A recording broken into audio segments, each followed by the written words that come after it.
Well, there's a piece you will hear on Saturday, February 11th at the Rose Theatre in Brampton. Should you attend Magic of the Movies with the Rose Orchestra, and that's where we're headed here on the New Classical FM. It is a Thursday afternoon. My name is Mark Wigmore, bottom of the clock, and our look at the arts. The Rose Orchestra presents Magic of the Movies on February 11th at the Rose Theatre Brampton, a 7:30 p.m. start time.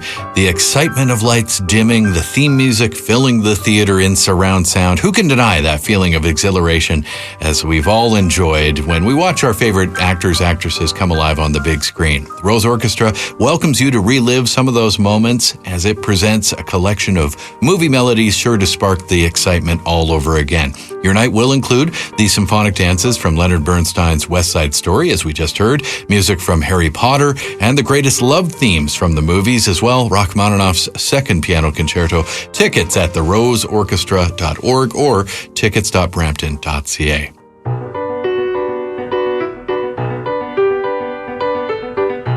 The lead and guest pianist on February 11th at the Rose will be Toronto's Artun Miskciyan. He started his piano career at the age of 6 years old, attending the State Conservatory in Istanbul.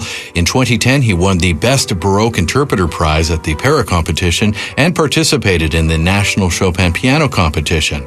He moved to Canada with his family in 2011 and continued at the Royal Conservatory of Music. He's performed at the Steinway Gallery in Michigan, the Toronto International Film Festival, the Luminato Festival, and continued his studies at the U of T. He also continues to perform around the world and record. He made his Kerner Hall debut last year with Sinfonia Toronto. Artun Miskciyan, welcome to the New Classical FM. Hi, Mark. Thank you for having me. It's so great to be with you. You grew up in Turkey. How does piano arrive in your life, make its appearance in your life? Well, I was 4 years old when I first saw the piano. Sure. And my cousin, who's 2 years older than me, she started taking lessons. And there was a rule in our family, I don't know why, but my grandfather would say that don't start before 6, you should start at the age of 6. So on Fridays we would have this family dinner, and my cousin's piano lessons would end right before our dinner time. So when I arrived at my grandfather's house, I would see her taking lessons. And I was so fascinated by this instrument. But after the lesson, when I went to the piano to play something or just press the keys, fiddle around, they would just lock the lid and I wouldn't be able to. You've got 2 more years, young man. Yeah. Interesting rule. I mean, so many cultures we hear about, like get them playing by the time they're 1 year old and that sort of idea. But Granddad had his ideas, and yes. So 6 it was. Yeah, and that was quite interesting, and maybe that was like another drive for me to when I had the chance to actually start taking lessons. I was so excited, I couldn't wait. I love that because, how many kids have I talked to over the years who perhaps didn't become concert pianists, where they were just forced to play and it was sort of drudgery for them. But for you, it was quite the opposite. It was, I can't wait to attack those keys. Yeah. So life goes on and it's conservatory life, and we all know what that is when you're a young musician. It is a lot of work. It's a lot of practice. And then you get into these competitions. I just love this Best Baroque Interpreter, a fantastic prize to win in 2010. Tell me about the repertoire you played and why the judges responded. That was one of my first competitions that I actually participated in. I was quite actually nervous for that first piece. That was my first piece that I was playing too in that competition. Wow. And it was a Bach invention. I felt comfortable at the same time too, but there was the nerves too, but they were very happy with it. It was the appropriate mix of nerves and skill all coming together. Yeah, I suppose. and nice, and then the Chopin competition, and yes, it is a bit of a high wire act, right? When you're playing these big competitions, and all this young talent around you, and yeah, it was very inspiring. Sure, yeah, a lovely way to look at it. And then you move to Canada, and it's the Royal Conservatory, it's the U of T performing here in the city, Montreal, Michigan. Talk a little bit about that transition and deciding that music was still going to be your world here in Toronto. It's a different music city. Yeah, and it was a big transition. Sure. I had the pleasure of working with a great teacher in Istanbul, Professor Metin Ülkü, and when I came here, I immediately had the chance to continue to study with another amazing teacher who was the late Professor Marietta Orlov. who we lost very recently. I was quite fortunate to start right away with her, and she really helped me adapt here in the most comfortable and most efficient way possible. And with her, I was able to also attend the Young Artist Performance Academy in the Conservatory, which is now called the Phil and Eli Taylor Academy for Young Artists. So I would imagine, I mean, the music is one thing. You pick up from where you left off. But I imagine just from a cultural perspective, it's just figuring out how this city works and how you're fitting into it and language and all the rest of it. It's a lot. Yeah, it was quite some adjustment in the beginning. But it's a country where it's a very inviting country, and everyone here invite you. There's also a lot of people from other places here. Yeah.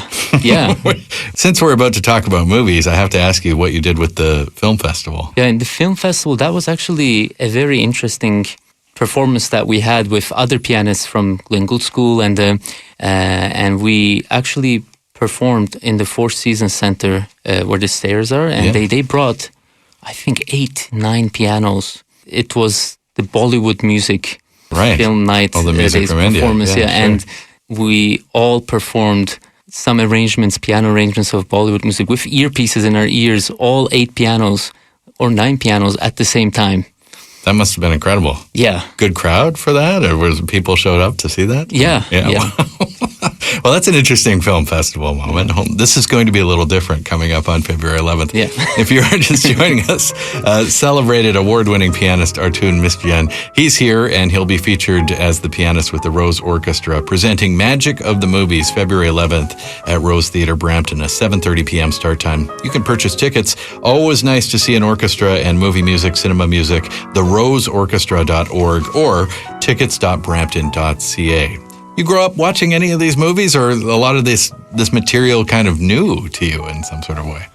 I didn't watch those movies, but I have seen where they have featured them. Right. This Rachmaninoff's Second Piano Concerto, and it's fun to see how they incorporated. Let me ask you this. So this has got to be a highlight for you of that evening to perform Rachmaninoff's Second Piano Concerto. We wouldn't necessarily instantly equate that with the movies, but as you point out, it shows up. Yeah. Right? And so give us some of the films that maybe it's been a part of. Yeah, it has been featured in the David Lean's Brief Encounter. Okay. Great David Lean, Lawrence of Arabia and all those great movies. Yeah. And The 7-Year Itch, starring Marilyn Monroe. Nice. Good. That's a good list so far. And it's really interesting that in that movie she's like, Rachmaninoff. Like it's such a emotional way of saying Rachmaninoff. It's very quite passionate. Well, it is Marilyn Monroe. Yeah. I mean, that's kind of what she was known for. Yeah. Any others? And very recently, in 2010 actually, it's Clint Eastwood's Hereafter. All right, and aside from those films that it has been heard in as part of its soundtrack, tell us a little bit about the concerto and perhaps why you love playing it. Yeah, this concerto is actually one of the biggest works that Rachmaninoff has written. The 3 years before that, he had premiered his first symphony. That went really, really bad. So often the story, isn't it? Yeah. And he went into a very deep depression. Yeah, dark place. Yeah. And for 3 years, he was stuck in it. And with the help of his therapist, he was able to get back and start writing this concerto. And when he premiered it, this became the signature piece of his. And it's marked his career again on the composer side. I just love it, and it's one of those stories too that reminds you, like, just don't give up. Yeah, sometimes the lowest is the time that the inspiration for the highest. Yeah, that's great. All right, so you are featured performing Rachmaninoff's Piano Concerto. It's going to be spectacular. And are you doing all the movements, or how are you going? All movements. Oh, that's great. Yeah. And then the orchestra itself will offer a few other film favorites. Harry Potter. Yeah, Harry Potter, West Side Story, Space Odyssey. Nice. The themes we know. Yeah. So once again, if you'd like to pick up those tickets, the roseorchestra.org. It's going to be a brilliant night, delving into classical repertoire with Rachmaninoff, but all these cinema themes as well. Tell us about all the recordings you've done on YouTube, because they're so beautiful. You've got a beautiful soprano with you in a couple of the pieces, and you just tackle all sorts of different repertoire from across classical music. And talk about putting those together, because they're quite beautiful. It's very based on how I feel like with music. So for me, there is either good music or bad music that I like or not like. It's not genre specific. Right. I can end up finding very amazing music that I really like in many different genres. So you probably came across some classical pieces, arrangements, some compositions, original compositions. I should thank my classical training to be able to actually perform or arrange those in the most comfortable way on the piano. I have to say, it's beautiful playing too, and I like the way you've shot them, and it looks like you've put a bit of work into them. So thank you. I encourage people to have a look. Look it up, Artun Miskciyan, and look on YouTube, and you'll find all these great videos, and they're so beautiful to look at. Really nice to meet you today. Thank you. Thank Likewise. You. Thank you for joining us. For having me. Thank you for being on the radio. And Artun joins the Rose Orchestra presenting Magic of the Movies on February 11th at the Rose Theatre Brampton, 7:30 p.m. start time. He will be performing Rachmaninoff, the Piano Concerto, and many other of your favorite movie themes. Tickets at theroseorchestra.org or tickets.brampton.ca. Here's Artun in performance.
Well, we figured with the magic of the movies, we might hear Artun play music from The Hunt for Red October. But of course, he'll be playing Rachmaninoff's Second Piano Concerto as part of that big evening at the Rose Theatre in Brampton. Artun Miskciyan was our guest just moments ago.